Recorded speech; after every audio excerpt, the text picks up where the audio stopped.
Hi అండి. ఆలుతోటి రకరకాలుగా chips చేస్తూ ఉంటారు గదా! ఈ విధంగా ఒకసారి కారపూస చేయండి ఆలుతోటి. చాలా సూపర్‌గా ఉంటుందనమాట. క్రిస్పీగా ఉంటుంది.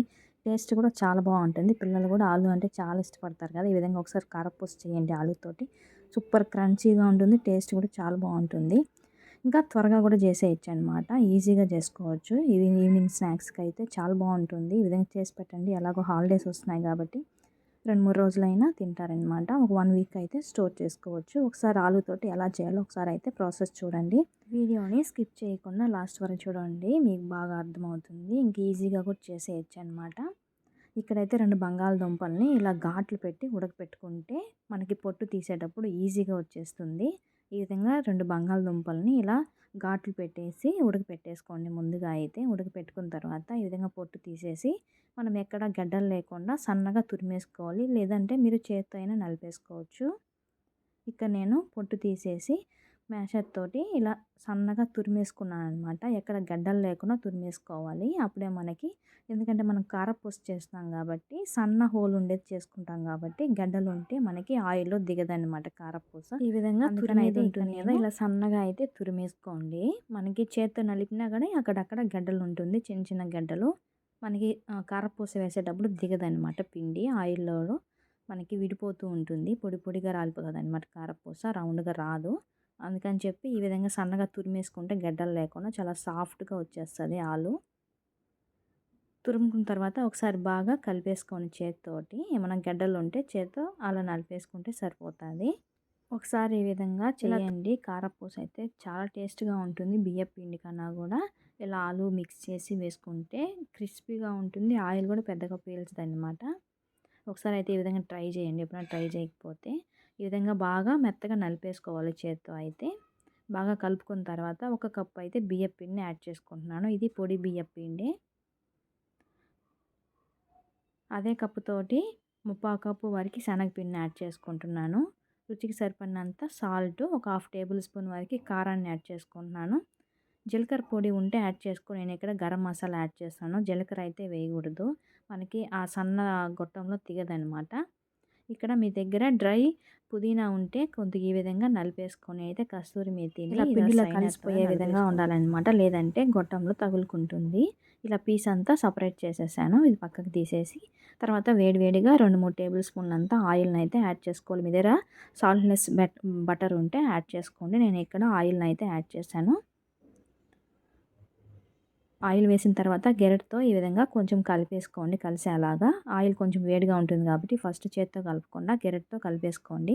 తర్వాత చేత్తోనే బాగా కలిసేంత వరకు ఈ ఉప్పు, కారం, ఆలు ఇలా పిండి బాగా మిక్స్ అయ్యేంత వరకు కలిపేసుకోవాలి. కలిపేటప్పుడు వాటర్ ఏమి యాడ్ చేయొద్దండి. ఈ ఆలులోని వాటర్ సరిపోతది. మీకు సాలకపోతే ఒక టేబుల్ స్పూన్ అంతా ఆయిల్ అవసరమైతే యాడ్ చేసుకోండి. నాకైతే ఇక్కడ ఏమీ అవసరం పడలేదు. వాటర్ అయితే ఎక్స్ట్రా ఏమీ యాడ్ చేయలేదనమాట. ఇలా ఆలు తడి ఉంటుంది కదా!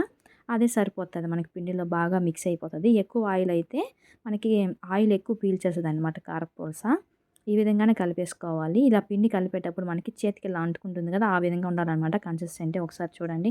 మరి గట్టిగా లేకుండా ఈ విధంగా ఉండాలి పిండి అయితే. అప్పుడే మనకి మురుకులు సన్న గొట్టంలో కారపూస గొట్టంలో దిగుతుంది. ఇంకా ఆయిల్ కూడా పీల్చకుండా ఉంటుందనమాట. ఈ విధంగా ఒకసారి కలిపేసుకోండి. చూడండి పిండి అయితే ఈ విధంగా ఉండాలన్నమాట. చేతికి అంటుకుంటూ ఉండాలి. అప్పుడే మనకి కరెక్ట్‌గా ఉంటుంది. ఇలా కలిపి పక్కన పెట్టుకున్న తర్వాత ప్యాన్‌లోకి ఆయిల్ వేసుకొని ఆయిల్ హీట్ అయ్యేలోపు ఇక్కడ మనం సన్నది తీసుకుంటున్నాం కదా గొట్టము, దానికైతే ఆయిల్ అయితే ఇలాంటి హోల్ ఉన్నదైతే తీసుకుంటున్నాను కారపూస వేసుకోవడానికి. ఇలా గొట్టంలోకి స్టార్టింగ్ అయితే ఆయిల్ అప్లై చేసుకోవాలి. మళ్ళీ తడవ తడవ ఏమీ అవసరం ఉండదు. ఫస్ట్ సారి అయితే ఈ విధంగా ఆయిల్ అప్లై చేసుకుంటే సరిపోతుంది. ప్రతిసారి ఏమీ అవసరం ఉండదనమాట. ఆయిల్ అప్లై చేసుకున్న తర్వాత దీని నిండుకైతే పిండిని పెట్టేసుకోండి. మరి పైకి లేకుండా కొంచెం గ్యాప్ ఇచ్చి పెట్టుకోండి. మూత వేసినప్పుడు కొంచెం ప్రెస్ చేసేయడానికి ఈజీగా ఉంటుంది. లేకపోతే టైట్‌గా ఉంటుందనమాట. ప్రెస్ చేయలేము. చేయి నొప్పి వస్తది. కొంచెం గ్యాప్ ఇచ్చి పెట్టుకోండి. ఆయిల్ కొంచెం హీట్ అయిందో లేదో ఒకసారి చెక్ చేసుకొని అది బుడగ కొంచెం పైకి వచ్చిన తర్వాత కొంచెం ఆయిల్ అయితే హీట్‌గా ఉండేటట్టే చూసుకోండి.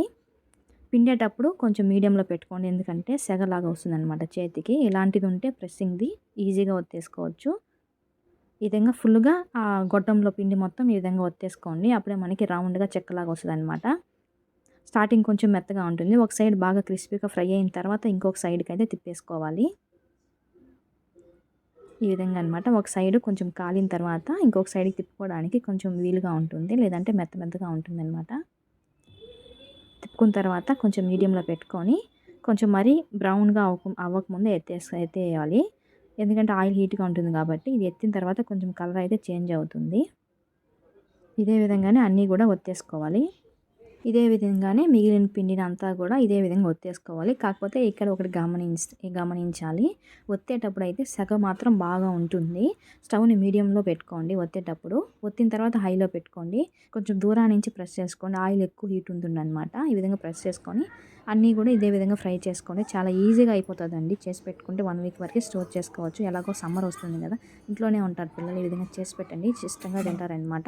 ఇంకా క్రిస్పీగా టేస్ట్ కూడా చాలా బాగుంటుంది ఇలా కారపూస. ఒకసారి అయితే తప్పకుండా ట్రై చేయండి. ఆలుతోటి మీరు కూడా ఈ విధంగా ఒకసారి కారపూస చేయండి. చాలా బాగుంటుంది. ఇంకా ఇష్టంగా కూడా అందరూ ఇష్టంగా తింటారు. ఆయిల్ కూడా ఎక్కువ పీల్చదన్నమాట. మీరు ఆలు వేస్తున్నాం కదా, ఆయిల్ ఎక్కువ పీలుస్తుంది అనుకోవచ్చు. మామూలు కారపూస అయితే ఆయిల్ పీల్చుతుంది. ఈ విధంగా చేసుకుంటే ఆయిల్ ఎగస్ట్రా ఏమీ పీల్చదనమాట. కరెక్ట్‌గానే ఉంటుంది. ఒకసారి అయితే ట్రై చేయండి. మీకు ఎలా కుదిరిందో మర్చిపోకుండా కామెంట్ చేయండి. వీడియో నచ్చితే లైక్ ఇవ్వండి. అలాగే కొత్తగా మన ఛానల్ చూస్తున్నట్టయితే సబ్స్క్రైబ్ చేసుకోండి. వీడియో ఎలా అనిపించిందో కామెంట్ చేయండి. Thank you for watching.